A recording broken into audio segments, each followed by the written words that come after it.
All right, welcome back to the show. How's everybody doing? I know I'm late, trying to get everything prepared, but we got a pretty good setup here. So what today we're going to talk about is our go over in the markets is the golden opportunity. I think the big golden opportunity is getting closer, and it's the golden period for crypto. And I just want to show everyone, right, all the evidence because we're getting late in the cycle. We're getting to the part of the cycle where it's like, okay, it's about to start getting parabolic. So there's going to be some time for positioning. And yeah, I think this is the biggest trade in macro. Let's get into it.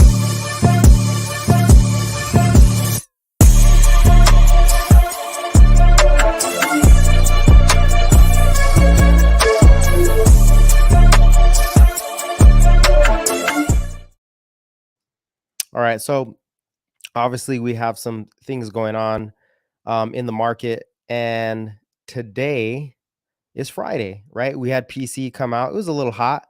But I think we're going to be in some consolidation for a while. I think we're going to see the S&P Bitcoin consolidate a little bit before we move higher. And I don't think anything else outperforms the crypto market, right? You have Bitcoin, you have crypto, you kind of have stocks. And let's start with this. When you look at all the assets, if you were to invest $100, right, in cash, real estate, bonds, gold, whatever it is, S&P is going to outperform. If you guys are on TikTok, jump over to the YouTube stream where you'll be able to see all the charts, or you can watch the video later because you're going to be missing some context. So jump over that link in the bio if you want to check that out. You can see the full screen. I'm going to leave this one up, right? So if you invest $100, the S&P 500 is going to outperform everything significantly, right? Gold 5,000. This is since 1970. So we're talking 50 years, right? Over the last 50 years, a secular move, S&P outperformed everything. Stocks, right? Stocks, because stocks are part of technology, innovation, all that stuff, right? They capitalize in the markets. Cash did grow. I know it seems weird. Why would cash grow to 956? Well, cash can grow because of interest rates, which we're seeing today. If interest rates are higher, it attracts cash. You're gaining on your deposits, but that's literally the worst investment. Okay. So S&P stocks, best investment by far, not even close. Okay. I mean, it doesn't have art on there, right? Art, you could argue, is pretty good, but the S&P is the best investment until we had, until we came up with crypto. So inside the S&P, you have certain technologies, certain stocks that are going to outperform, right? The dot-com bubble, you had the internet bring the biggest, probably the biggest innovation in history was the internet. Well, so far, right? You could say electricity, but it was the internet. And that brought about your ability to invest in internet assets or software internet assets. You have Amazon, you have Google. The biggest companies today all came from the basket of the S&P 500, but now we have a new asset class. And what I'm trying to push upon today is we're about to get the biggest move in the smallest asset class in the next 3 months. I think by June, we see this move. Okay, just to keep it clear, Bitcoin, I think we see 100K this year, 2024. Okay, and it's real possible. We're going to go over all the variables. It's real possible we see 150K, and that's here in 2024. We're not talking 2025, where you really get a big cycle move in 2025 also. We're not even talking that. Let's stick to 2024 for now, right? So what I got here on the YouTube, jump on the stream. Okay, the last time we pressed all-time highs for Bitcoin, the last cycle, we had the COVID pandemic. We came back to all-time highs. Once we got above that all-time high, it took about 3 months of soul-sucking price action. About 3 months, Bitcoin went from 20K to 58, almost 60K. It almost tripled in 3 months. That is significant, right? You don't really get that in other markets unless it's a penny stock that goes back to zero. And we're talking an asset that goes to $1 trillion. It's not some small thing that can be moved by anything. It's humongous. It's gigantic. And now you have, big players in the market. So 3 months, and this is soul sucking price action. We're going to see the soul sucking price action. A lot of people forgot that crypto is the biggest trade in macro right now. This is the biggest trade setting up. This is the site. We're in that period in the cycle where you're going to get soul sucking price action coming up. And we're going to go over why. And why is it soul sucking? Well, on one side, if you miss it, you were told over and over. Warren Buffett told you it's rat poison, right? A lot of people tell you it's nothing. It's going to go to zero. Peter Schiff, but then it rips higher and you miss it. And it's soul sucking because you're watching what you were told Was a new innovation. And maybe you don't care, but it's gonna destroy, it's gonna eat up the gains of everything else, including gold, right? On the other side, if you did get into Bitcoin at this point at 20K or at all-time highs, right, breaking out, well, it was hard to hold it because it moves so quickly. In 1 month, it's up 25%, 50%, and then it pulls back. So when you're up 300% in 3 months, it's really hard to hold it. What do? You sell early, and then you start chasing it, you get regret, you come back, and it rips lower on you. So we're going to see that, and we're going to navigate the cycle. But primarily, the first thing, I see your comment on there. What's your BTC ETH prediction by Q4 2024? Q4, I got 100K Nick, 100K Bitcoin, possibly 150. And Ethereum, I'm going to say somewhere between 8 and 12,000, right? So let's move in on YouTube. Let's go ahead and move over to, one of the main culprits to why this rally is going to get tremendously much bigger, okay? Supply shock. All right, you guys go ahead and move over if you're on. Oh, you know what? I forgot the Instagram. Let me go ahead and click that on live. Okay, we're a little late on Instagram. That's fine. We're on the supply shock. Biggest trade in macro. This is the golden period for crypto. This is the biggest trade in macro over the next 12 months. Okay. So you'll look back on it and you'll say, damn, that guy was right. I'm your guy here. This is what we're looking at. This is what I study, is the big cycles, the big moves. And here's comes the big move. So in that first cycle for Bitcoin, all the way to the left, you get the banana zone, right? Right after the halvening, where you cut the supply, you get a supply shock, where basically, if there's a lot of demand for any product and you cut the supply in half, prices go higher. That's just the laws of physics in the market. That's the laws of physics. Well, every time you get the supply cut for Bitcoin, which means they're issuing a certain amount of these digital assets, they're issuing a certain amount of these commodities. They are a commodity. Bitcoin is a commodity, just like gold. They're issuing it. Who's they? Well, it's nobody. It's a program. It's new technology. It's not like anything else. It's issued. Well, it cuts in half. The amount issued gets cut in half, meaning there's less of it to go around. It becomes more and more scarce. It becomes more and more scarce, right? So that first cycle in 2013, they cut the supply, boom, 10,000%. Second supply shock, right? Supply shocks make prices go higher, 3,000% upside. This is after, okay? This is after the halvening. This is after the supply event, the supply cut event. This is not from the lows. From the lows is even bigger. You're talking bigger gains from the lows, but nobody can bottom tick the lows. It's just not going to happen. You might get lucky. Okay. You might get lucky. But from the halvening event, that is the banana zone once you get above all-time highs. So the last cycle, I think it was a little stunted. We went up 650% from the halvening. Okay. 650%. We never got the second leg though. We never hit the second leg. The second leg got stuck because we had the Fed step in and actually crush the macro cycle. They had to. Inflation was up, right? So again, if the macro works, you're going to get much bigger gains. You had that supply shock. When you cut the supply in half, prices go absolutely crazy. And this is part of the reason you have, if we look at the supply of Bitcoin and gold, not just the issuance going forward, right? Again, if you have if something is in demand and people want it and you cut down the supply, the price goes higher. Well, what happens when there's an actual cap on the supply?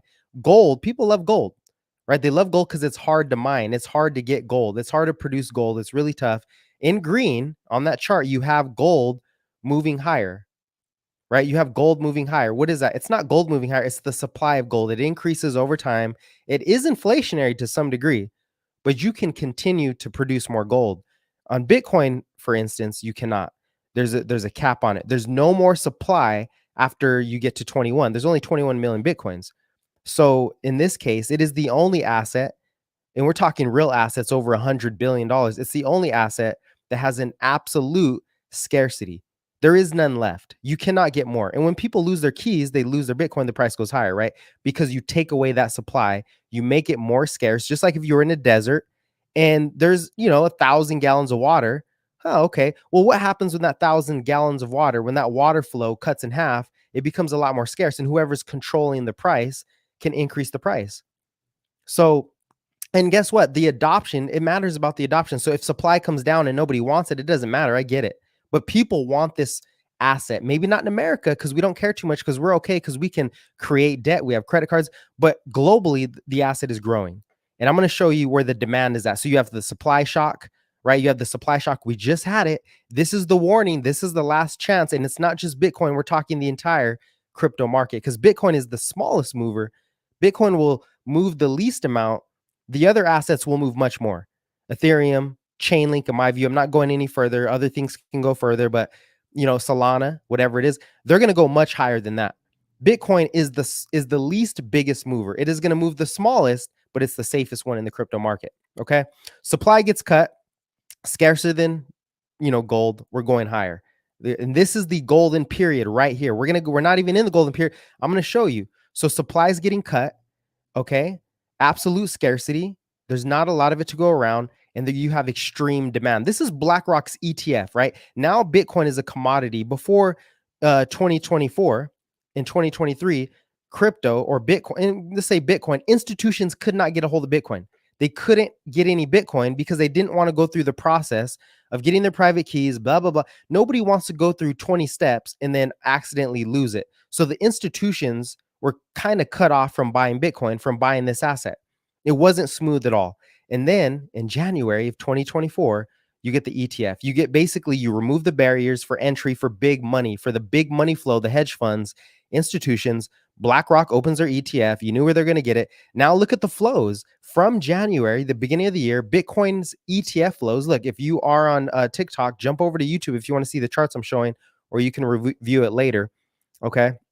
YouTube is in the description or in the bio. The BlackRock ETF has more inflows than the NASDAQ ETF. Why do I compare it to NASDAQ? Because NASDAQ is the best performing asset class outside of the S&P, right?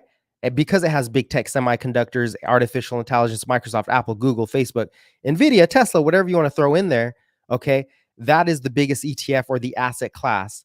And BlackRock's ETF is overcoming that. There's more inflows in the BlackRock ETF, and there's other ETFs, than there is in NASDAQ from January. So you get a supply shock. There's less Bitcoins going around now. And when I say that, I mean the miners, which gets a little more difficult. There's less Bitcoins and the demand is going up at the same time, right? That is a super shock to the Bitcoin price. That's why you get those soul sucking price action moves, which we're going to see probably starting this summer. Okay. And I'm giving you time. I'm doing this early because I know if you do it when the price moves, it's already too late. You second guess. I'm doing it early. You have a couple months. You better hope the price. I always say you better pray for a bigger pullback because once it goes, it's going to go. All right, so that's the ETF. Now, what's really fueling this? Why is BlackRock even buying into Bitcoin? A lot of people say it's a scam because, well, the Bitcoin addresses are climbing. This is Bitcoin addresses, right? The network effect, Metcalfe's law, versus the growth of the internet in the early 90s. Well, if you look close enough, you can see that Bitcoin is pretty much at the same pace as the early 90s internet. And when I say internet, I'm talking IP addresses. Okay, well, the internet was the fastest growing technology in history, right? Which gives you Amazon, Apple, Google, Facebook, the biggest tech companies. Pretty much everything is technology. Everything is internet now, right? Because it has a gigantic network effect. So when investors, when big banks, when big hedge funds and money managers see that something has a gigantic network effect, the more people that are using it, the bigger the asset base grows. Okay, now that's Bitcoin. If you just want to look at the entire crypto market next, crypto is actually growing faster than the internet did.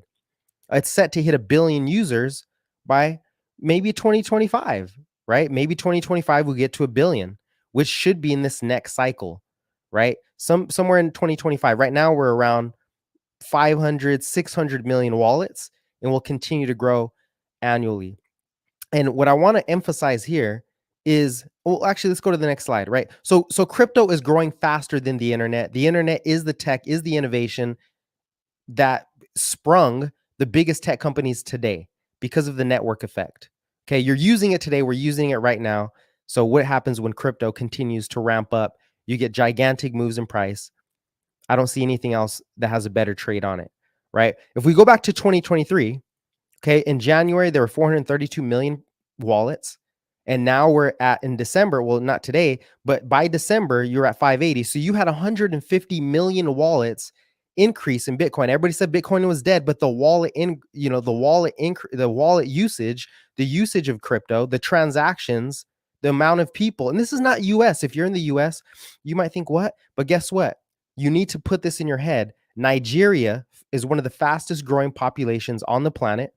They should be at 200 million by 2030. Okay. Guess what? They're the fastest adopter of crypto. Africa is the youngest age. Average age is like 21. They're the fastest adopters of crypto. So if you look into the future as an investment, right? We're not talking about trading next week or next month. This thing is picking up steam underneath the hood. Okay. It is picking up adoption. It is picking up wallets, and it is going to be a gigantic network effect, right? Nigeria, who's the second fastest grower? It's India. India is the biggest population in the world. So you have the youngest, fastest growing populations in the world adopting crypto, not just Bitcoin, but crypto, right? And you think the price and the supply keeps getting cut. And it's the smallest asset class, price is going much higher. Okay, so that was 2023. Now let's switch over to the economic cycle, right? That's kind of the adoption. That's the supply shock, the demand shock. Let's move to the economic cycle here. This is the world's manufacturing cycle index, right? Obviously, you can see when the manufacturing cycle for the world picks up, when it grows, Bitcoin goes higher.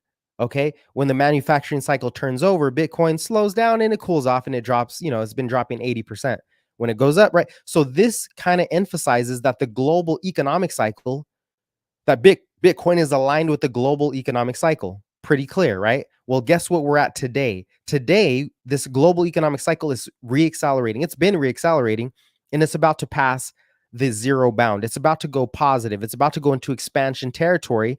Yes, we have some headwinds in the way, but we're on our way. You can see it's re-accelerating. Once you go past zero, it's going to correlate with Bitcoin. Bitcoin's going much higher from here, right? You're in the banana zone. And somebody said earlier, that's not, what's a banana zone? That's a conspiracy. It's only going to go up 300%, 200%. Only 200%. Okay. Right. And that's Bitcoin. Other assets are going up 1,000%. And some of them 10,000, but I'm not going to talk about those because those we cannot trust, right? Most crypto is trash. I will say that. So the global economic cycle, Bitcoin aligns with it. Here it comes, right? Now, here's another factor, the financial system, the global, and Bitcoin is not privy to the US or to one country. It's a global asset. That's why it's so big, because you don't just need, the US might be kind of slow in adoption, but China's picking up, Hong Kong's picking up, Nigeria's picking up, India's picking up, Russia's picking up. Everybody wants to use this system because it's more efficient, it's faster. It's not ready, just like the internet in the early 90s. It wasn't where it's at yet, right? Today, it's not even close to where it's at, but it was at the beginning, right? So the global financial cutting cycle has already begun. It begun in 2023. And as central banks continue to cut rates, that literally means liquidity is coming in. If your interest rate is lower on your mortgage, if your interest rate is lower on your car, right? Your car note, your vehicle note, right? What is the actual word for it? Your auto loan, If the interest rates are lower on your auto loans, on your debit, whatever it is, your business loan, which is the biggest piece of money other than the government, if those interest rates are coming down, you have more money in your pocket. What do people do with more money in their pocket? Most of them spend on nothing, but some of that disposable income goes to assets, right? And when liquidity comes in, crypto moves first. Crypto moves the fastest out of every other asset. We've already seen that. So the global cutting cycle, the global economic cycle is picking up. We're in the banana zone. We're in the golden period. 9 to 12 months from here is the big move, right? This is the biggest macro trade in the world, in my view. Okay. If we look at and now let's not go into this. This is a little more nerdy, but a lot of economists look at the LEIs, the leading economic indicators, and they're starting to turn up. They were wrong about recession. They were wrong about GDP coming down. It's going higher. And trust me, we will talk about inflation. I know that's the one thing everybody's worried about, right? But here's why central banks will continue to print money, why governments will continue to spend. Next slide, US total fertility rates. The fertility rates are the lowest they've ever been in the US. Okay. Now, if you take a step back macro wise, basically means your population growth is falling, right? Just like Japan, just like China. And when we go to the labor force and we go to population growth, they're both falling in the US. And less workers means less production. GDP is literally production, producing things, goods and services, right? And what is it? It's really production, distribution, and consumption. Well, if you have less people, less labor force, and that trend is going lower, you have less production, okay? You have less distribution, and you have less spenders. You have less consumers. Oh, that's not good. So what do they do? So what do governments do globally? They print money. It's called debt growth. That debt growth is not going to come slowing down. It is not going to slow down. You can see the liquidity cycle, the momentum cycle, the financial cycle is picking up also, right? We're looking at global governments here. This is the money supply from all central banks. And that cycle is picking up. We're now above zero and we're picking up. It's not going to happen tomorrow. It doesn't just shoot straight up. It happens over time and it is picking up. On top is the momentum. So year over year momentum. On the bottom is the absolute level. And over time, liquidity credit only goes up because debt growth is how you solve growth in the real economy. Although you do get inflation, right? That's where technology comes in and it creates more productivity to limit the amount of inflation. But you're going to get inflation no matter what. People complain. I get it, but there's nothing we can do but capitalize by owning the assets that go up the most when the central banks create more money, when they increase the money supply. Now, one of our big signals here is the US dollar.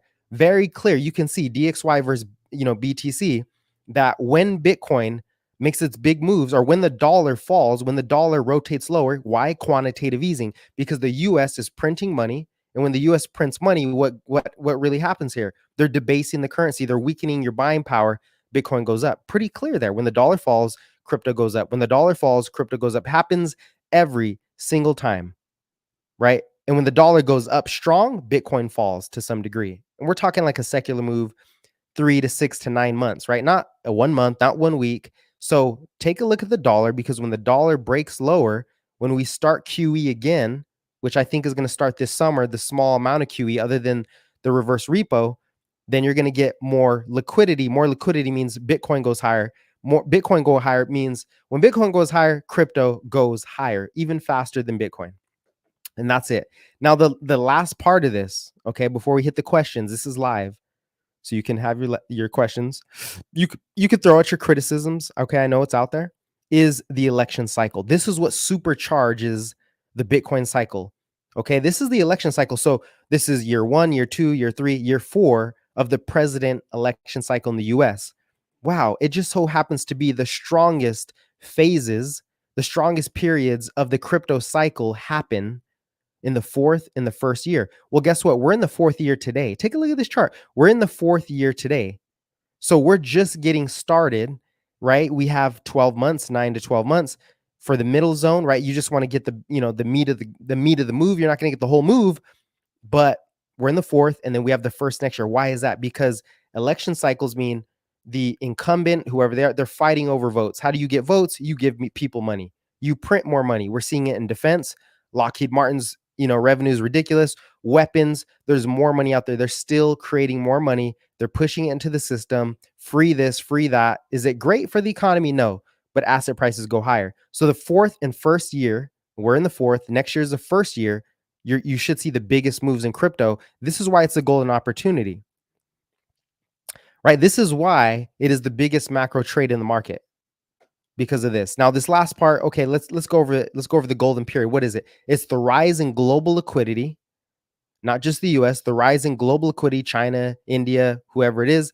Okay, it's the rise of the economic momentum of the manufacturing cycle. Oh, but what about services? They've been, well, guess what? Services are much cheaper. Services are quick, right? To distribute a service happens really quick because of technology, the internet. But the manufacturing cycle are the big things. That is what you build for infrastructure. The manufacturing cycle is weapons, it is steel, it is commodities, it is the big things, right, that actually create an economy on the outside, or underneath the hood, the base, and those move slowly. That cycle is just starting to rise. They move slowly because it takes a long time to build an airplane. It takes a long time to build real estate. It takes time. Software is quick, but the real momentum cycle happens in the manufacturing cycle, creating and producing things and distributing them, and that is rising. The ETF, that is pure upside demand shock. Okay, more users, right? No, more users, network effect is bigger. Well, guess what? Big banks, big money, they want a hold of that. They want to capture the demographic shift towards crypto, towards digital assets. So they create an ETF. Demand is, rising. 2024, since January, there's more inflows into the BlackRock ETF than there is in the Nasdaq.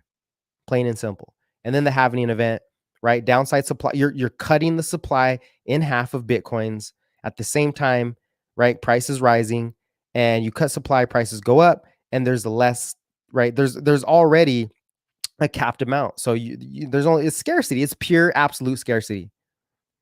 And then you have the bullish election cycle. So those are all the factors. We'll go on the live chart and actually add it on here at this point. But those are all the factors. Now let me hit the comments here. Okay, what up, Jervine? I know I'm always late. Altcoins keep getting crushed. Bukowski, altcoins keep getting crushed. Um, yeah, they're getting crushed. I think it's an opportunity. Crypto summer, June is when you should see altcoins really start to move. April, May is kind of dead. And then I think we get the reacceleration in June. Okay, that's my guess. Am I going to be 100% right? Probably not. But I think June is when you really start to see the momentum, the acceleration pick up for crypto, for the crypto market. Are we going to see another leg down on NASDAQ? We could go sideways on NASDAQ. Earnings were good. Um, earnings were good, but we'll go over NASDAQ in a second. I want to answer some of these short term. You mean short term? You probably get a retest. It looks like it wants to retest a little lower. I'm not sure. We got to wait for Nvidia. We'll see how price goes. But either way, for the long run, the biggest trade is in macro is crypto. Let me try to catch up to some of these TikTok comments here. So the TikTok reset. Just go ahead and hit your comment again if I miss it, because you know how it is. It just keeps scrolling down. So I'm going to try to see if I can catch all the comments. Then we're going to throw in the charts. They open their borders wide. I'm not sure what he's talking about. Supply shock coming, 100%. No global supply shock coming. Only 21 million Bitcoins. Yep, complete scarcity. Nothing else is that scarce. What about Kibo coin? Not talking about those. I'm not going to be talking about SHIT coins because, I mean, hey, good luck. I hope you make money in them. I've been weekly DCAing. Okay, good. Never buy green beams. Not sure what that means. All right. So, and we will hit inflation here, but here's your halving cycles, right? And this is just how clear it is. Oh, I can rewatch this on YouTube. Yes, you can, Morales. First halving, right? You go up almost 10,000%, ridiculous. So these are where the big moves happen. The big moves happen after the cycle. This cycle was stunted. This was a stunted cycle simply because inflation. We had you have these shocks in the system. So of course, if we get a shock in the system, we might not get 150k Bitcoin. We might only go to 90, 100. I think we definitely go to 100, right? But there's also, if we get no shocks, if inflation does come down, which I'm seeing, inflation is actually going to stay where it's at, stay a little sideways, and then roll over. We have weak months coming in. Then productivity is picking up. Bitcoin doesn't care though. It's gonna go higher because it's a safe haven asset to monetary printing, not a safe haven for collapsing growth, but for monetary inflationary printing, debasing the currency. That is the fastest growing asset class, right? And it has more to it. There's other things we don't see here. Nigeria, India, there's a lot of adoption taking place. It is the network effect. That's why Facebook is so big, Apple's so big, because of the iPhone network effect. Everybody uses iPhones, everybody uses mobile phones. Facebook, Instagram, right? TikTok so big because of the network effect. Well, the crypto network effect is taking place also. Tesla, you could argue that right now it doesn't look great, but I still think Tesla's going to do well. Nvidia, network effect on chips. It's a network effect, right? And it's demand is supply shock. So those are your big ones. Now, check this out. You add on liquidity, you get these big bursts in liquidity, and crypto moves up. It looks like liquidity is about to move up again. It only goes up over time, right? Liquidity only moves up over time. And you might say, oh, well, look how liquidity came down and Bitcoin basically went flat. It slowed down because liquidity is such a big factor. Money supply growth into the economy. Why are they doing it? Because labor forces, the labor force participation rate is falling. There's not enough people coming into the workforce. So central banks have to print money to grow artificial growth. It is artificial. But if it becomes productive, then it's, they win. That's the trick. Does it become productive or not? Peter Schiff said Bitcoin is going to zero. Yeah, Peter Schiff is always poor Peter Schiff. He probably owns some Bitcoin. Once BTC go, you're going to have ETF major money FOMO. A lot of FOMO coming in. Flow stopped into ETFs. Bitcoin is going to crash. I mean, if you call it a 10% correction, that is nothing. That is that is pebbles for Bitcoin, a 10% crash. I mean, if you're talking 80% crash, well, I mean, that probability is extremely low. And it's not like flows go up every day. Typically after the halving, so let's highlight this. Look at this. After the halvings, flows kind of slow down because the miners, they basically stop producing because they're not going to win. The miners are all competing against each other. So you have a good look at last cycle, May, June, July, August. So you have like 2 months before price it goes flat and then it jumps, right? So you have like 2 months of slow price and then it jumps. Let's go to this cycle. Another 2 months. It actually fell here. Actually, it went from 760 to 4. So yeah, you could be right. It does jump. And that's why I'm pointing this out today, because this is the last pullback for Bitcoin for the next 12 months. This is the last major pullback before the break of the all-time highs and before you get soul-sucking upside price action. This is it. So yeah, you're going to get a couple months of flatness after the halvening. It's giving you time. It's presenting you the biggest opportunity investment in momentum. I mean, there's all kinds of things you could screw up, but I'm not here to be your personal advisor. I'm just pointing out an opportunity here, right? So that liquidity is coming in. The economic cycle is picking up. I mean, you got all the factors happening at once, right? Here's the presidential cycle. You can see the last cycle, boom, right? Last fourth and first, boom. So the fourth is like a reacceleration, and then that first year you get a lot of printing. Here we had Trump tax cuts.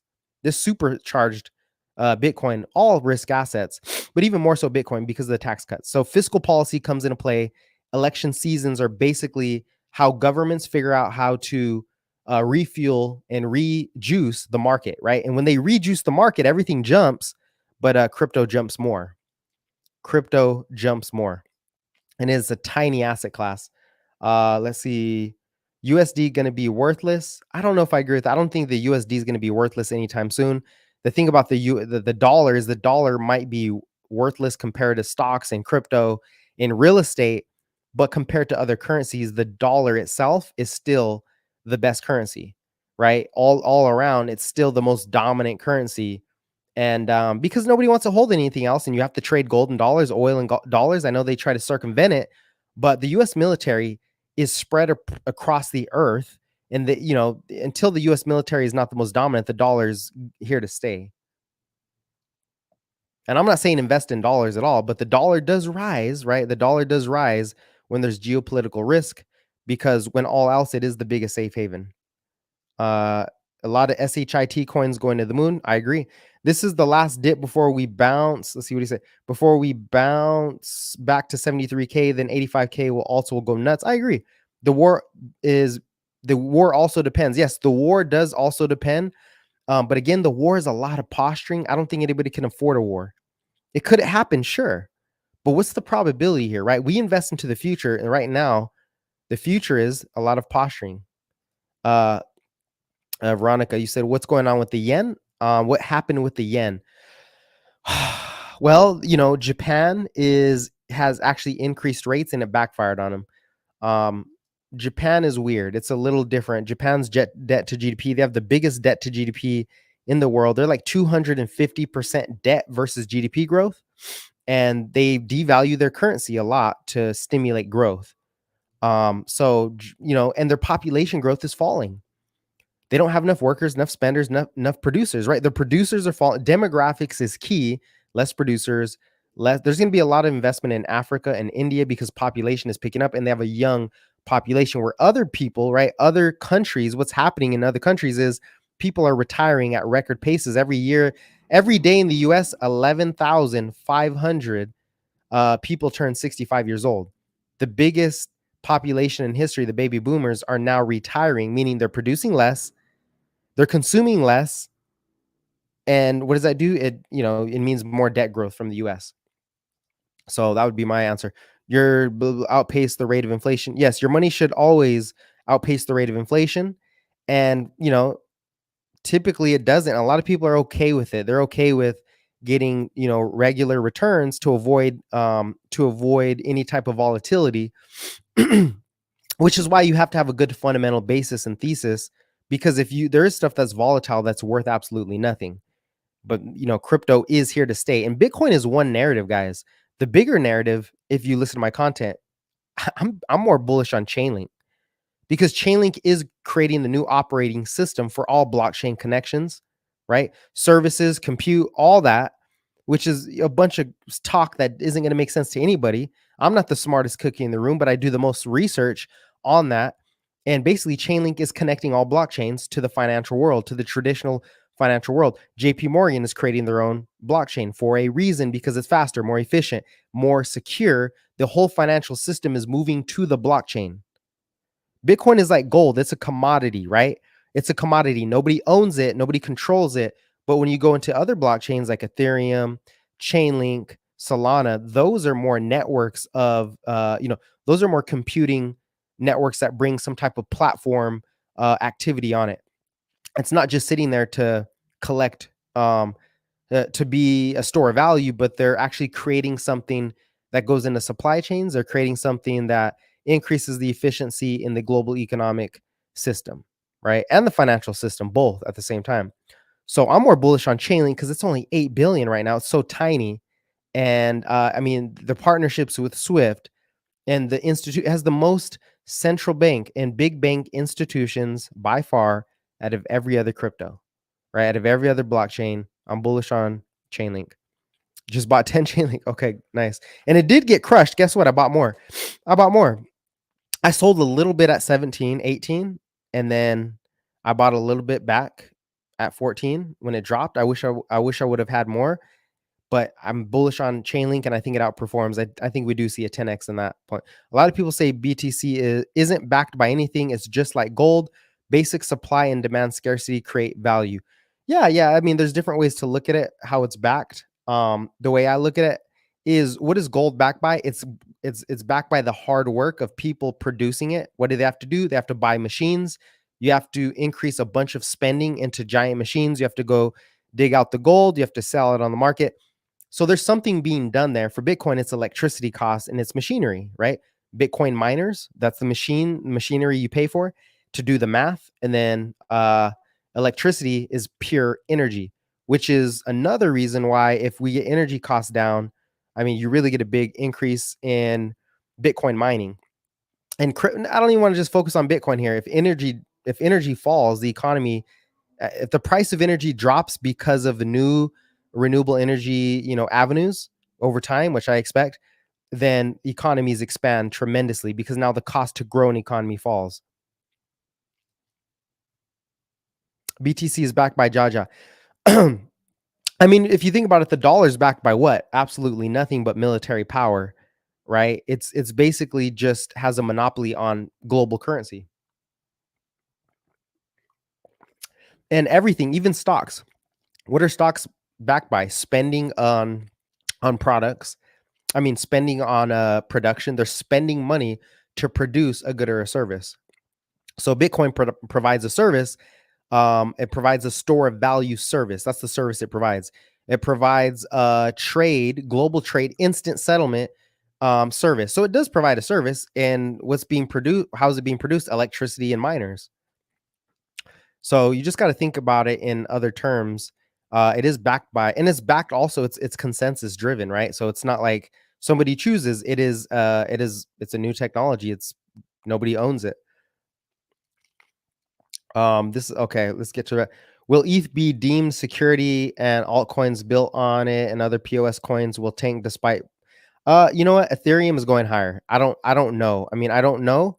Um, Ethereum could be a commodity. Uh, it's just that it's hard to really say. I mean, we'll see how I think crypto's so new, we just don't know because it's such a new technology and asset class. It's hard to know how, technology outpaces regulation typically. So it's hard to really know if you can't use the old legacy rules to apply to new technologies because they're so different. So it's going to take time to really figure this out.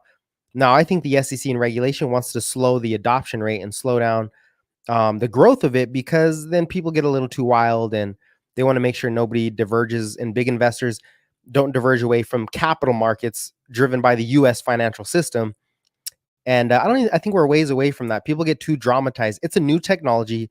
It's increasing economic and financial system activities, period. It's increasing the value of the financial system and the value of the economic system. So it's not going anywhere anytime soon. What's the current hype with Sol? I'm not big on Sol, to be honest with you. I'm not a big Solana fan. I stick with three things: Bitcoin, Ethereum, and Chainlink. Right? I'll mess with Aave. I like Aave. I like the graph. Um, but Solana is the reason why, Jervine, because Solana, I mean, I think it has a pretty good network effect. It's for speed, but Ethereum, it's competing against Ethereum. Why would I want to see? I don't want to bet on something competing with Ethereum. Um, it has a lot of weaknesses and security risk. It just takes one security risk to knock out a crypto narrative. Security comes first, right? You can't do anything without security. But yeah, I don't really know how to explain the hype on Solana. Um, I think a lot of people. I mean, one of my favorite dudes, Raoul Paul, is big on Solana. He's probably my favorite guy to watch and listen to his research. I learned a lot about macro, but I don't agree with him on everything. I don't agree that Solana is the future. What did he say? Boomers, pensions, and 401ks will go to crypto when they die off. Um, baby, actually, I missed a couple. Hold on. Let's see. We had calm before the storm. Yeah, this is the calm before the storm. This is the biggest macro trade in the entire global market. This is it, right? Bitcoin being the safest, securest bet for the cycle, and Ethereum coming next, and then the rest of them, right? Um, hey, whatever you're stay with the, I like Chainlink. I like Chainlink. I have a higher risk preference, but I see the evidence that Chainlink is going to become a dominant network. And you got to do your own research, but that's what I think. The baby boomers will be giving a lot of their wealth to their kids. Yeah, exactly. Their wealth is going to transfer into the kids. And not only that, but what are people going to be doing? What is the digital age? The digital age is digital currency and digital, not really just currency, but digital assets, right? Digital assets, as in and digital economic systems also, blockchain systems that can track supply chain transactions. Wouldn't it be great if we could actually put the government spending on a blockchain and actually make sure the money that they use for our tax dollars is actually tracked and goes to where they say it goes, right? If they use a smart contract from Ethereum, then they cannot fool us. We get more transparency because government spending goes through a smart contract and it has to be delivered the way they say it is, the way it's written up. It cannot be diverted any other way. That is the future of crypto, right? That is the future of blockchain technology, anyways. And they're all going to have their own chains. They're all going to have their own chains, right? It's a technology in itself. I remember Raul Paul said government debt is being created to offset aging population. 100%. That's exactly what that is aging populations fall, less spenders, less production, economies die that way. So what do? You increase debt. Japan's population growth. Japan used to be a superpower. They had the biggest stock market in the early 90s. What is it? The Nikkei. And then it got destroyed. Their population growth collapsed. So what do? They increase debt. Now Japan is the biggest debtor in all of the world's history. They're 250% in debt GDP, meaning for every dollar of GDP that is grown, they have $2.50 of debt because their population collapsed, right? They do use technology for more efficiencies, but hey, at some point you need population growth. And if you don't get it, then you print money. So yeah, the baby boomers will transfer their wealth. They'll have no choice because they won't even be here. And their wealth will transfer into it'll transfer into 401ks and to their children, and their children more than likely are not going to buy gold, right? They're not going to buy gold. They're not going to buy, Exxon Mobil, because at that point in 10 years, oil will not be that big of a factor to global risk. It'll be renewable energies. I mean, oil will still be here, but it's not going to be as dominant as it was, right? Markets change over time. Boomers, pensions, 401k. Oh yeah, my bad. I already read that. I heard Litecoin going to 1,000. I don't know, man. I'm not going to comment on these other coins. I don't really care too much about them because I think there's just too many factors out there, right? There's so many factors, and Bitcoin, Ethereum are the easy factors. Chainlink, in my view, I've done the research, extremely bullish on Chainlink, but I'm not going to, go over these other coins. There's too many theories. I'm not that. I'm a macro nerd, macroeconomic financial system, stock market / crypto, but I'm not super in depth to knowing. I think a lot of it is noise. A lot of it is noise. Crypto's going higher. Who are the big winners? Who are the monopolies? Who have the network effects? Who's actually growing faster than the others? And who has the most security. That's what I'm interested in. They're going to win. Hong Kong ETF accepted as well. Yep, Ethereum, Hong Kong ETF. The US dollar called the petro for a reason. Yep, petrodollar. And also the US, they with the US, the US does import most things. We don't export a lot. The number one thing the US exports is US dollars. Everybody wants US dollars in other countries. They do not want the home currency. They don't want to hold it. So typically we export dollars. There's $100 trillion euro dollar market in Europe. It's a bunch of US dollars. That means the world is indebted in dollars. So the dollar's going nowhere. Because if they don't pay back their debts in the dollar explodes because now you create more scarcity in the dollar. I know that's kind of a tongue twister, but basically, if you don't pay somebody back, then the price goes higher of that thing, right, that you borrowed because it disappeared. You eliminate. You're in debt. If you don't pay back the dollars, then you're going to default. And now the dollar becomes even more valuable because nobody trusts you. This is why the brick system is not working. Well, it might be working a little bit, but it's not going to overtake the dollar. It's going to be a digital basket of currencies. These things take a lot of time to change. First, you need superior. Listen, if the US dollar is going to crash, there's three things. Number one, it's backed by the US economy. As long as the US economy is the strongest economy, the dollar is going nowhere. Number two, technology. If we lose the edge on technology, then the dollar becomes more vulnerable. Number three, military power. We're not going anywhere anytime soon. Our military is the best by far, not even close.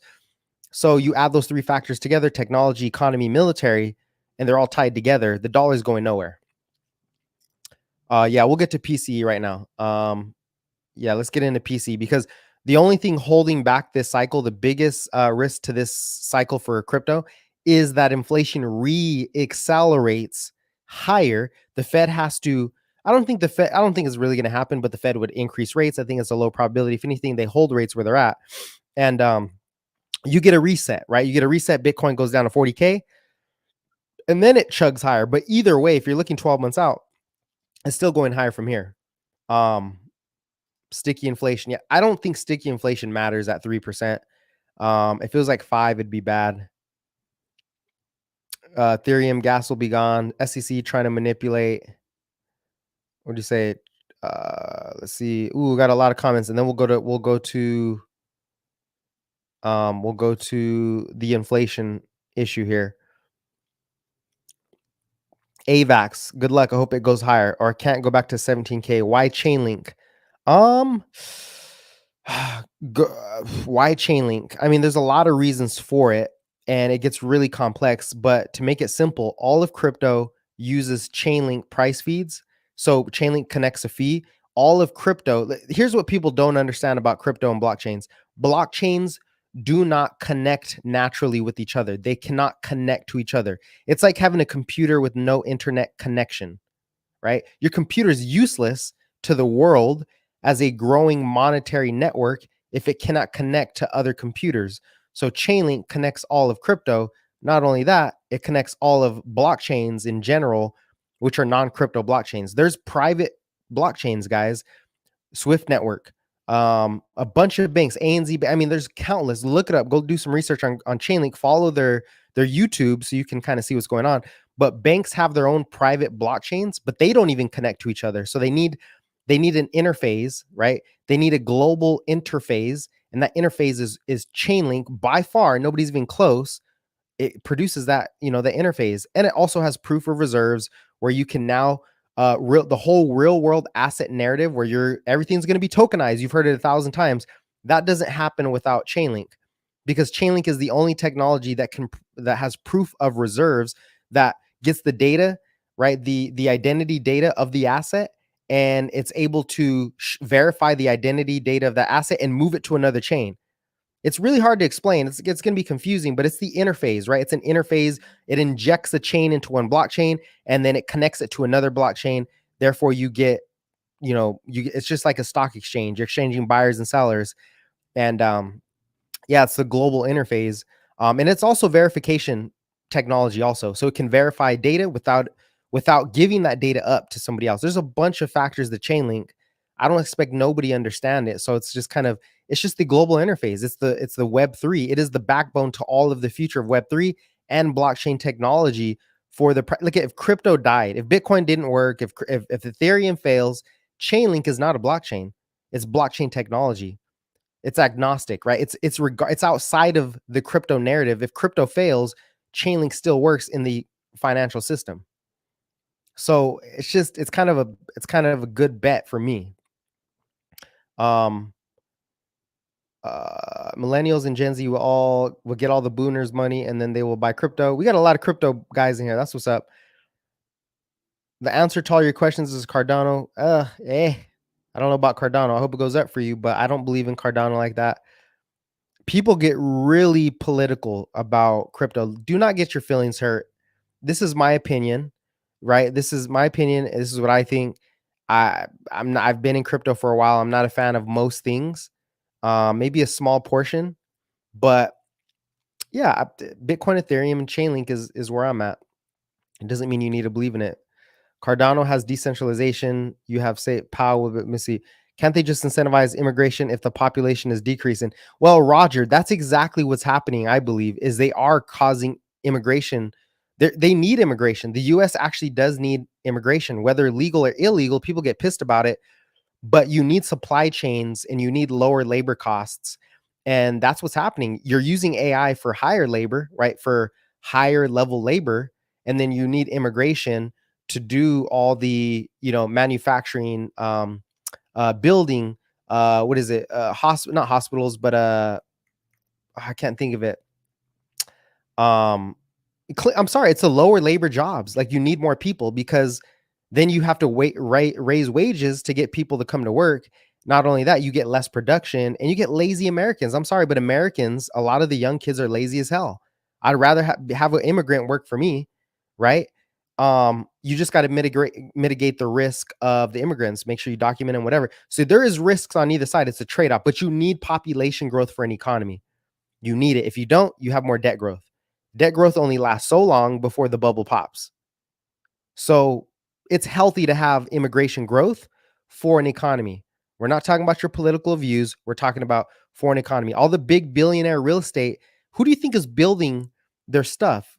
Guess who's building their stuff? Immigrants, mostly, because there's a labor shortage. So you kind of need them.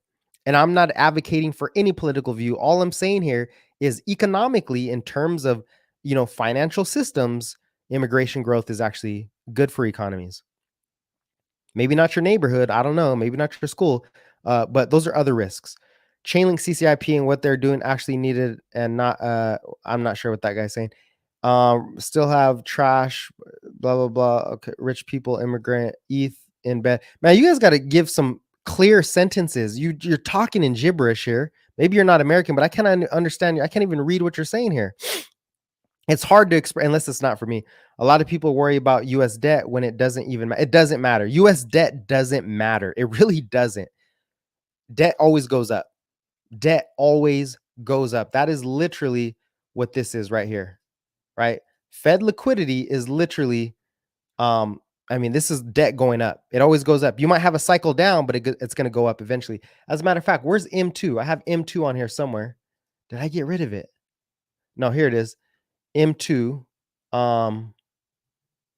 year over year, right? M2 year over year, big burst in M2 money supply, and then the money supply momentum comes down and it picks up. But the trend is always higher for money supply.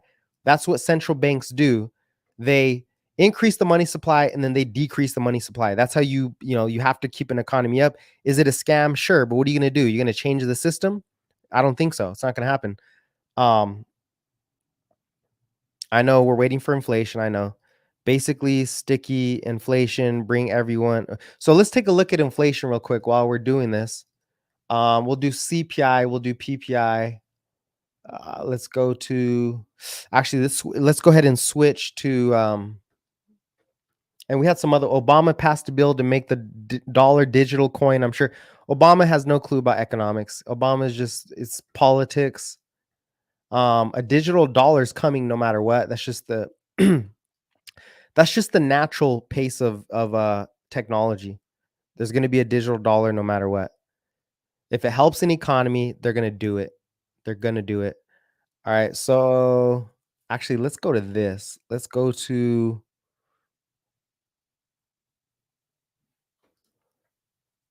here. So we can look at all the inflation. And then I'll switch you guys over here. I know we're worried about inflation. Yeah, inflation. I think it's coming down.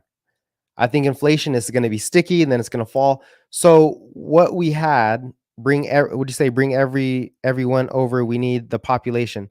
Yeah, we need population growth. And it's just the nature of humanity. There's going to be violence. So what do? I think you should just use artificial intelligence to track anybody who's a potential terrorist, right? Because that's always the threat is what about terrorism?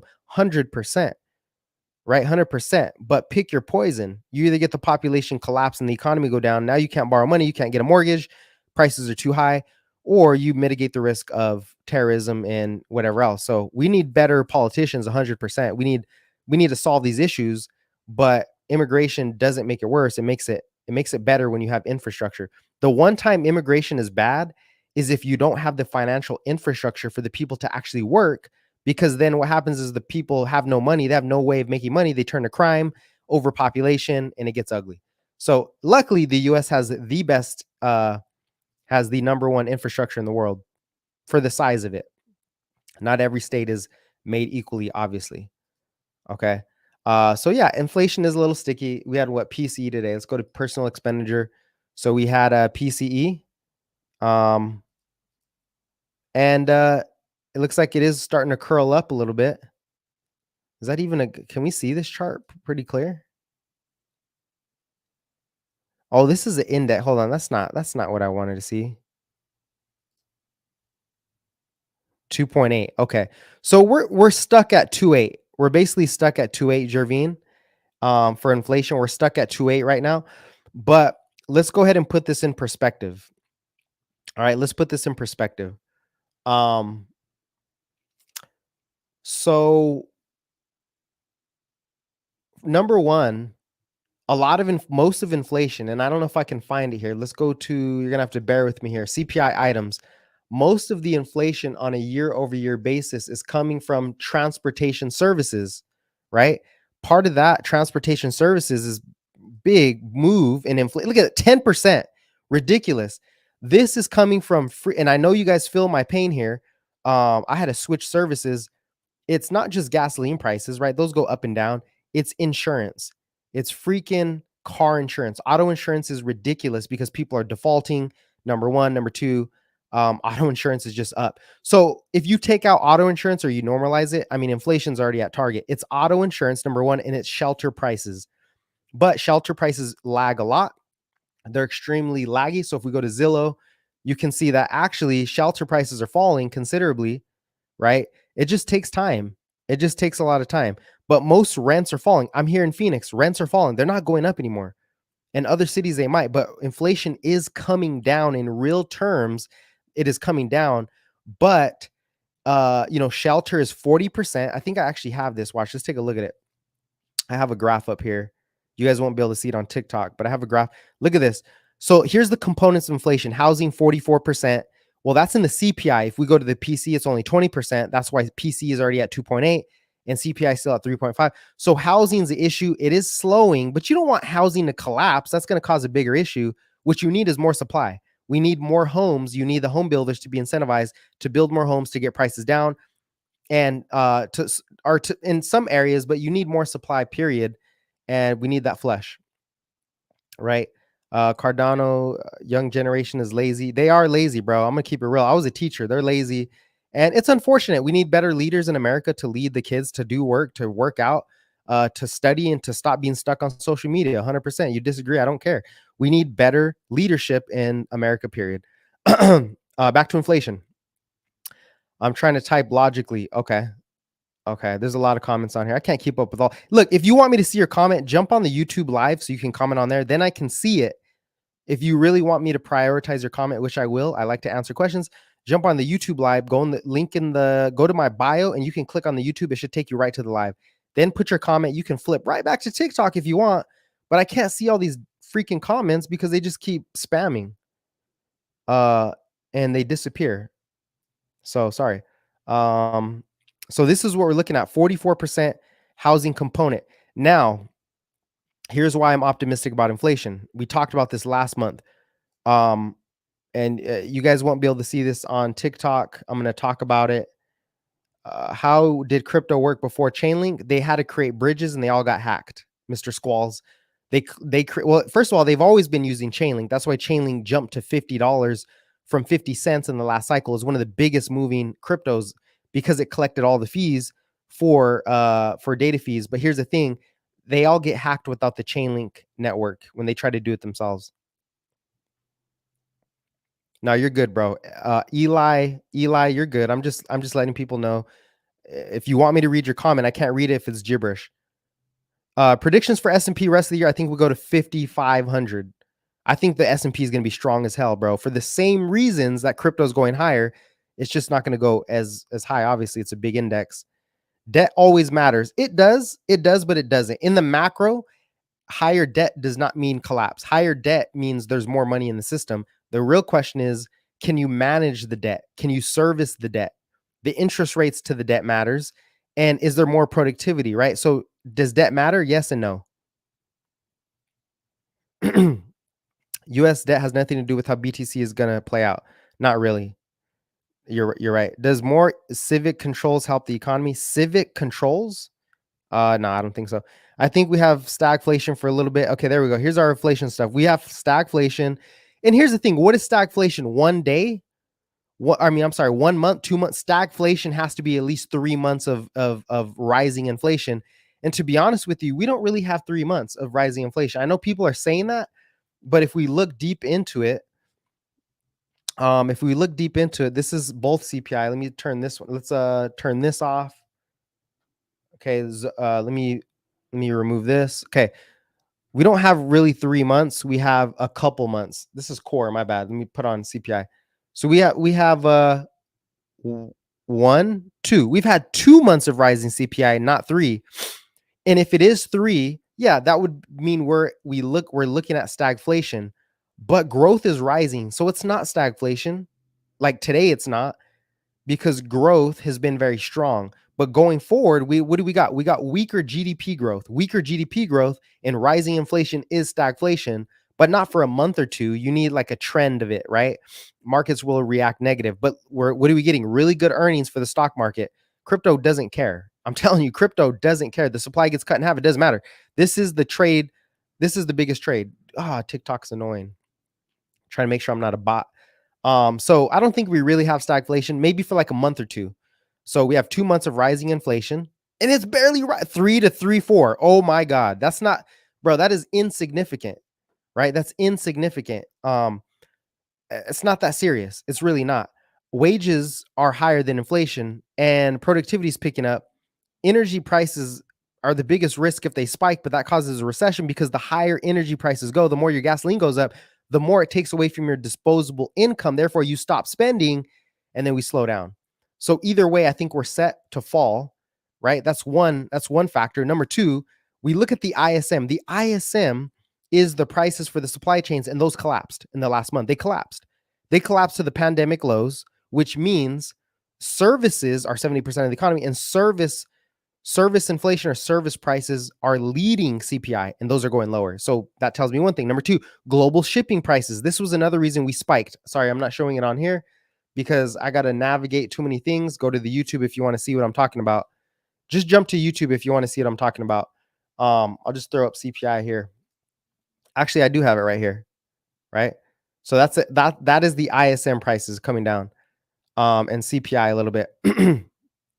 Anyways, like I was saying, global shipping prices spiked because of the Red Sea conflict, because of geopolitical unrest.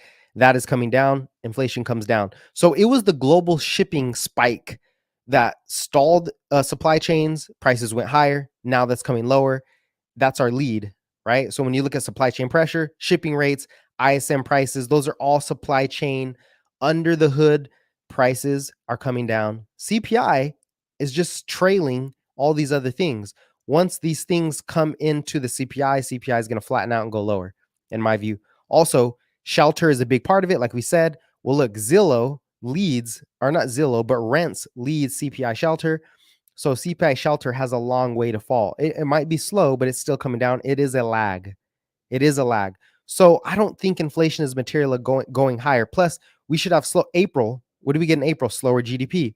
And that's for the first quarter. So GDP is slowing as we predicted. We said, hey, GDP should slow down in the second quarter, which is March, April, May, and then speed up in June, July, August. So that's why I say crypto is going to reaccelerate in June. This is a flat quarter. Growth is a little slower. Why? Because, well, March is spring break. That's your last spending. And then from spring break, you go to April. What do people spend on? Absolutely nothing, because there's nothing to do, right? April, May, people are trying to finish school. They're doing this, whatever. They're doing nothing. They're getting ready for summer. Summer is where they start spending again. So my prediction is June is the big bump in the macro cycle. Everything moves at different paces, but June is where you really go up. And does inflation go up? Well, I think it goes down first, and by June is where the lag hits in, and it does nothing. I think we're stuck at 3.5. I'll be really surprised if we go higher. Everything else is falling, right? Everything is falling except for shelters rising a little bit. Okay, home prices are rising on a year-over-year basis slowly, but shelter is really confusing. It is really confusing because you're taking the aggregate of all these homes, and it's rising, but it fell. It's just really confusing. What you got to understand is rents are coming down, and shelter's sticky and it lasts a while, but it's those damn insurance prices. Auto insurance is the thing. It's up 20%. It's ridiculous, right? So is that real inflation? Not really. 2.8 to the rest of the world, phenomenal. Blah blah blah. All right, let's take this off. Let's take some of this off. Go to your questions. Let me switch this back up. Sorry. Go back to the charts. Okay, back to the charts.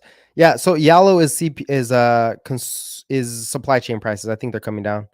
Look at GDP is starting to flatten out, so this should drag down inflation also. GDP slows down. This bump in inflation that we got was a drag from here. This led, boom, big spike. That was shipping container ships, right? That spiked, and then all of a sudden, it lags. CPI spikes a little later. So I think CPI is coming down.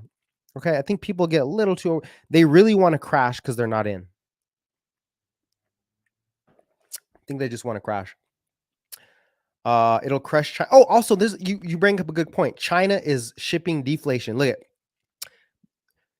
there's disinflation in Europe and in China. So all the global economies are now lowering their prices, and that's going to go into the US. We're the biggest importers of everything, right? We import, therefore we buy foreign goods. So if their prices are coming down, it's going to be less for us. Therefore, we're looking at a disinflationary continuation going forward. The probability, in my view, is like 75%. Okay. And that disinflation will come to the US, and we're not going to really see a spike in inflation. I just think it's lagging. That's it. Now, if we get a geopolitical threat and a spike, yes, that is inflationary. Or if, Joe Biden's like, hey, here's some checks to go spend while I am running for office, or who knows, if they give direct checks, inflationary. If not, not really. Sanctions will hurt if they keep supplying Russia with tech. Okay. Yeah, there's a lot of ways it can go. How's it going with your trading and macro book? I'm looking forward to it. Your resonance. I'm still creating it. Your resonance. I know it's taking a while. I say good things take a while, so I don't want to rush it and push out a crappy product. I want to make sure it's clear, concise. It's a really good view, simple, and it's taking me time, bro. It's taking me time, and it's going good though. It's going better. It's going really good. Let's put it that way. It's going really good. It's going to be a macro course.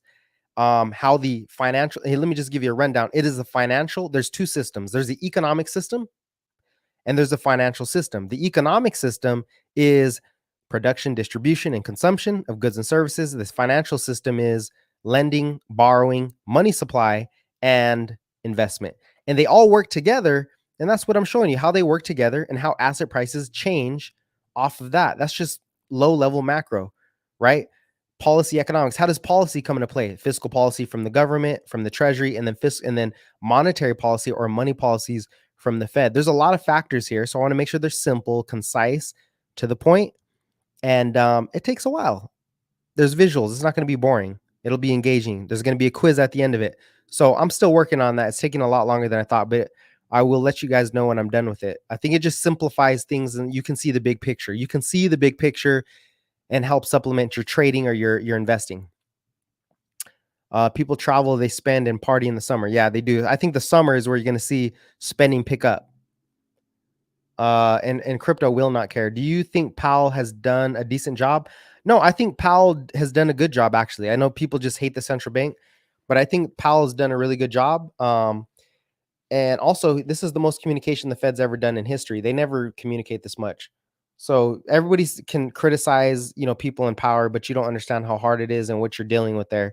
A lot of people are misled. They think that the Fed should, that the Fed is, man, people think the Fed is what? What do they say? The Fed is creating all kinds of inflation. Listen, the Fed creates money. That is true, but they don't give it to the citizens. Inflation comes from spending, from consumer spending, from loans, from banks.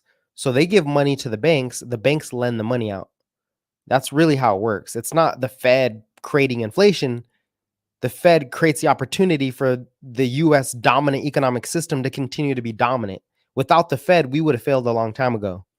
So everybody wants their deflation and higher rates, but it's like, hey, if the Fed doesn't print money, there goes your mortgage, your vehicle, your loans, you're done. That's just the system we live in. There's no perfect scenario, right? There is no perfect scenario. Um, and they're going to keep printing money. And that's why I think crypto is the best trade because they will keep printing money and crypto will benefit the most. And technology stocks, right?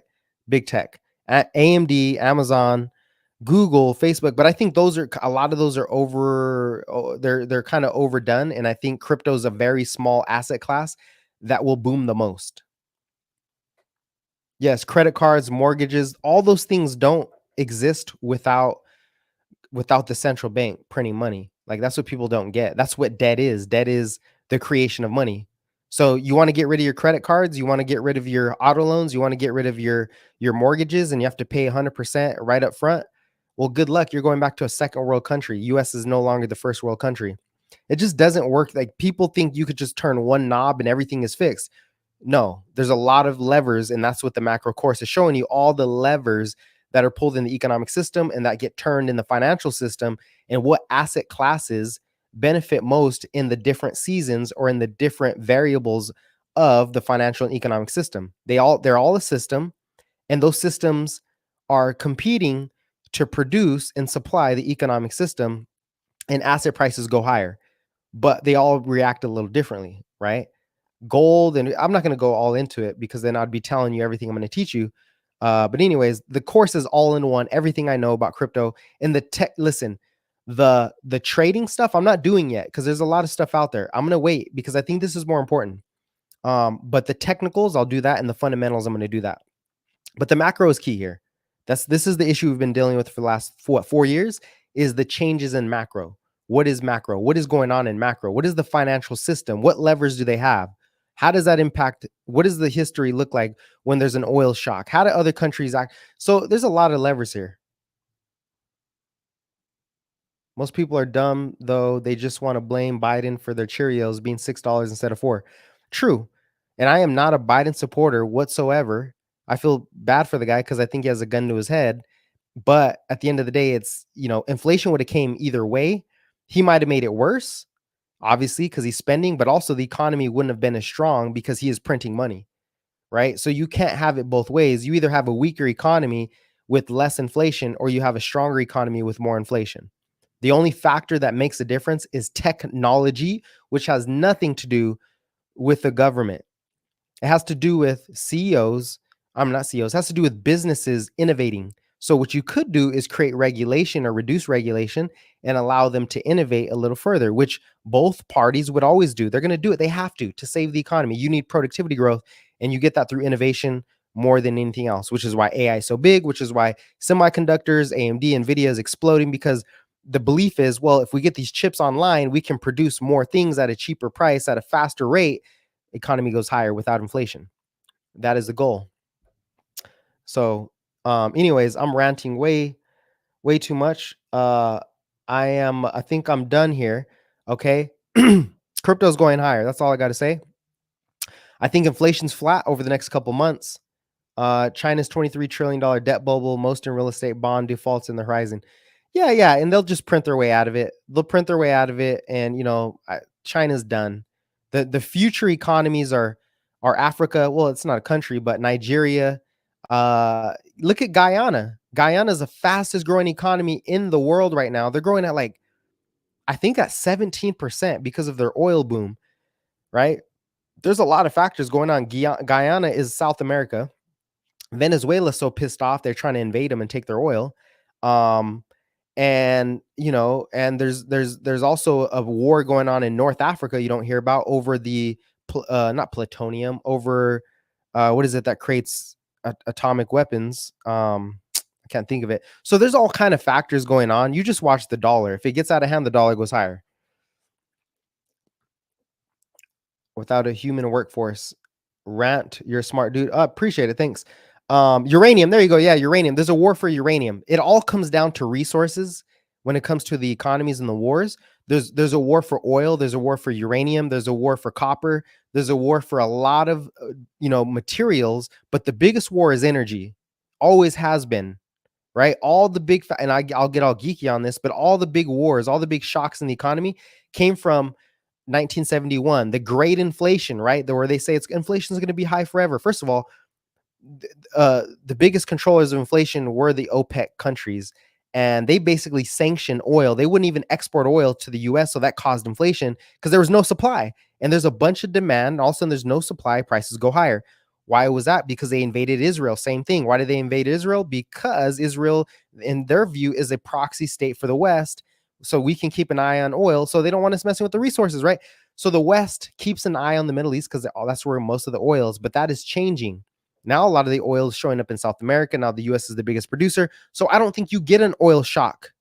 I don't think you really get an oil shock. At the same time, you're getting nuclear energy, solar energy, battery technology to save the energy. That's where the real stuff's in. That's why I think Tesla's the biggest, is going to be the biggest company in the world at one point because of energy storage. Now you got robotics that can do what a human does. That's more people, more labor force. And guess what? They don't eat food, so they don't even consume. So what do? They produce more things, prices go lower. AI creating more knowledge workers, more labor, lower prices, more production, right? Energy, lower energy, GDP goes higher. So I'm very optimistic about the future. Anyways, um, you're taking a whole call. Hey, thanks. Hey, listen, I'm just trying to bring as much value as I possibly can. Okay. And look at the big picture. And if I had one thing, I would say this: the easy bet is Bitcoin over the next 12 to 9 months. The more riskier bet that I am taking, and I'm not advocating this, is Chainlink. And I will do something on Chainlink in the future. Okay. Because it's hard to explain in simple terms.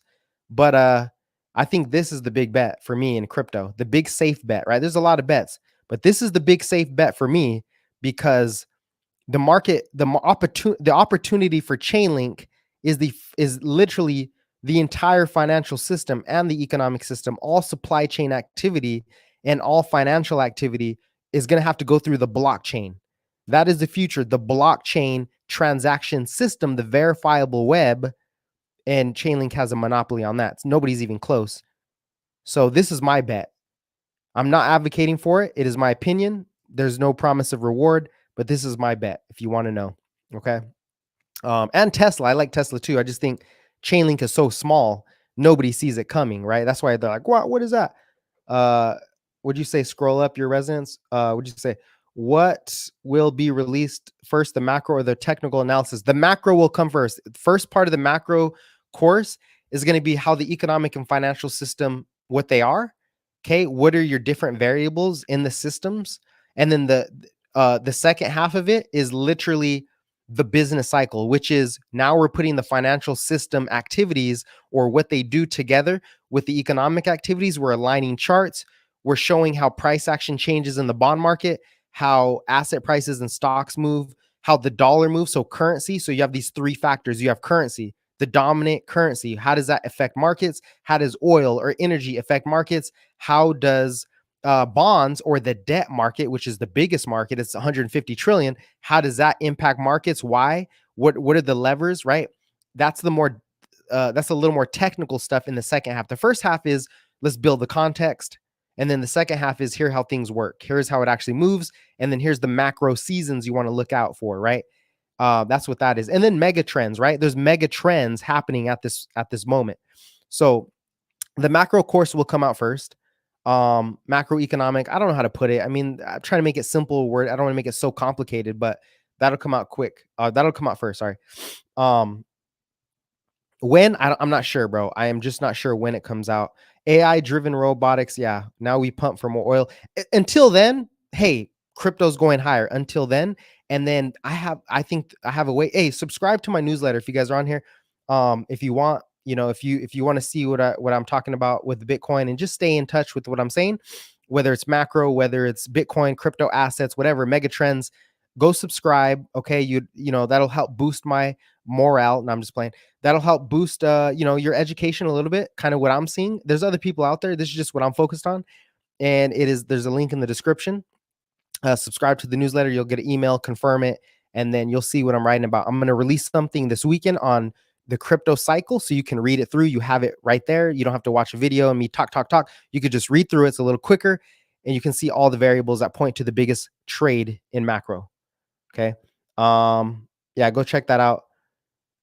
Do I have an approximate date? I do not have an approximate date. I don't want.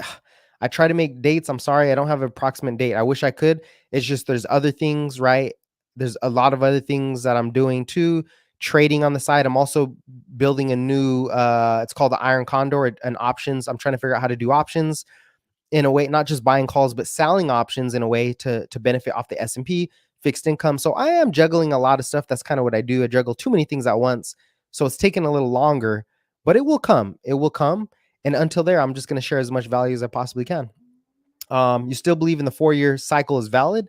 Yeah, the 4-year cycle is definitely valid. It's not a perfect 4 years. It's like 3.5 to 4. And there's other triggers for the cycle. There's financial triggers and there's economic triggers and there's free asset market triggers that can happen.